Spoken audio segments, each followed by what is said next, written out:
ဒီလိုကြောင့်မောင်ဝမ်ခွဲတော်ဆက်တဲ့ဖူးပွေးမောင်လေးရဲ့နာရီကိုမတက်ရောက်ခဲ့တဲ့ဝင်းမုံရွှေကအနုပညာလောကမှာထိတ်တန့်အောင်မြင်ခြင်းတူရဲ့ဖူးပွေးနဲ့ညီမတော်ဝမ်ခွဲတော်ဆက်တာဖြစ်ပါတယ်။ဖခင်တွေကညီရဲ့ကိုအရင်နေဖြစ်တာမို့တကယ်ကိုအမျိုးရင်းနေဆိုမမားပါဘူး။ပြီးခဲ့တဲ့ရက်မှာတော့ဆယ်မကောင်းစွာနဲ့ပဲဖူးပွေးရဲ့မောင်ဖြစ်သူကကွယ်လွန်သွားခဲ့တာပါ။မောင်ဖြစ်သူကွယ်လွန်သွားတဲ့ချိန်မှာဖူးပွေးကအရန်ကိုဝမ်းနဲ့ကြေကွဲနေကြရတာပါ။ဖူးပွေးရဲ့မောင်လေးကအခုချိန်မှာအသက်30ကျော်ဝန်းကျင်သာရှိသေးလို့အရွယ်ကောင်းဆိုလည်းမမားပါဘူး။အိမ်တော်လည်းမပြုတ်သေးပဲမိဘနဲ့အတူနေရာကနေကွယ်လွန်သွားခဲ့တာဖြစ်ပါတယ်။ကွယ်လွန်သွားတဲ့အချိန်မှာဖူးပွေးနဲ့မိခင်ကအကယ်ဒမီပေးဝဲတက်ရောက်နေလို့ပို့နာကျင်ခဲ့ရပါတယ်။မောင်ဖြစ်သူရဲ့နာရီကိုပြီးခဲ့တဲ့9ရက်နေ့မှာလုပ်ခဲ့တာဖြစ်ပါတယ်။အဆိုပါနာရီအတွက်ဖိတ်စာတွေကိုလည်းသူ့အကောင့်မှာတင်ထားကောင်တည်တဲ့သူတွေနဲ့မိတ်ဆွေတွေကိုဖိတ်ခဲ့ပါတယ်။အားလုံးကလည်းဖူးပွေးကမင်းသမီးကြီးဖြစ်လို့တော်တော်များများလာမဲ့သားထင်ထားတာပါ။ဒါပေမဲ့တကယ်မှာတော့ဖူးပွေးရဲ့မောင်လေးဖြစ်သူနာရီကိုအမျိုးရင်းဖြစ်တဲ့ဝင်းမုံရွှေကတော့တက်ရောက်နိုင်ခဲ့ခြင်းမရှိပါဘူး။ဝမ်မုံရွှေကဖူးပွေးရဲ့မောင်လေးနဲ့ဆိုရင်တဝမ်ခွဲတော်တာဖြစ်ပါတယ်။တဝမ်ခွဲမောင်လေးရဲ့နာရီကိုသူ့အနေနဲ့တက်ရောက်လိမ့်မယ်လို့သာ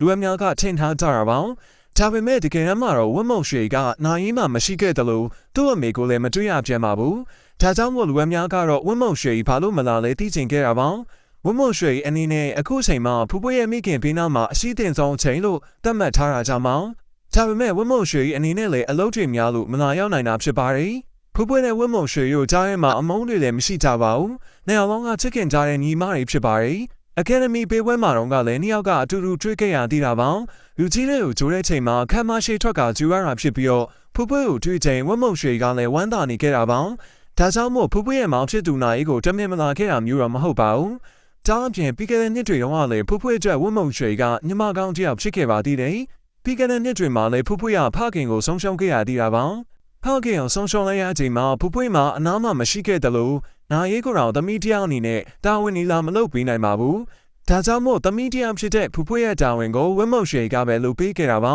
။ဝင်းမုံရွှေကဖူးပွေးရဲ့ဖခင်ဖြစ်သူအတွက်အစားကနေအဆုံးထိလုပ်ပေးခဲ့တာပါ။ဖူးပွေးရဲ့အဖေနာရီမှာဝင်းမုံရွှေရောမိခင်ဖြစ်သူကပါရှိပေးခဲ့တာပါ။ဒီလိုအချိန်မှာအနားမှရှိပေးရမယ်ဆိုတဲ့တာဝန်ကိုသေချာလုပ်ပြခဲ့ပါတယ်။ဒီလိုကြောင့်ဖူးပွေးရဲ့မောင်လေးနာရီကိုမနာခဲ့ရတာခါလေငါလုံးမဖြစ်တဲ့အရေးကြီးကိစ္စကြောင့်သာဖြစ်ပါတယ်။ဖူးပွေးတက်တော့ဖခင်ကိုဆုံးရှုံးတဲ့တန်းရကိုကိုစားလို့မပြီးသေးခင်မှာပဲ